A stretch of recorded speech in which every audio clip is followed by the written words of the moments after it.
In at number 3 this week, it is the Ministry of Justice who was nominated by our follower Zara Farrar Oldham because the ministry's been caught in a scandal that everybody seems to have missed. The MOJ was forced to release a 6-page report into how cuts to legal aid had affected people who were unable to get representation at their trials. Now, you might think that 6 pages doesn't sound like that much, but officials at the ministry insisted that they had released everything and that they didn't much care for being called liars. Such indignation was entirely justified, right up until the point that it turned out that they'd been lying. The full 23-page report was naturally far more critical of the government and even suggested that the situation was leading to more hearings, which meant that it was costing more.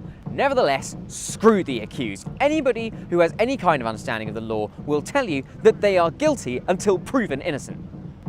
Wait, what? In at number 2 this week, it's Boris Johnson, who once again undermined his Prime Minister, this time by saying that her ideas on a customs partnership were crazy. But to be fair, Theresa May is given to somewhat insane ideas. I mean, look at who she appointed as Foreign Secretary. But Boris wasn't done yet, because the former Have I Got News For You host flew over the Atlantic to appear on Fox and Friends in order to persuade that guy from The American Apprentice not to ditch the Iran nuclear deal, because this is 2018 and somehow this is what all human endeavour has been building up to. Now, Boris actually played a bit of a blinder here, because he was definitely going to be seen by Trump, and he even repeated the words "don't throw the baby out with the bathwater" on 2 occasions, because he realises that Trump needs that primary school level of assistance in order to get the message. To no avail though, because in at number 1, it's the aforementioned Apprentice host who unilaterally pulled the US out of the Iran nuclear deal because it couldn't guarantee that Iran wouldn't make a nuclear bomb. So he gave them an excuse to fire up the centrifuges just to provide a little bit of certainty.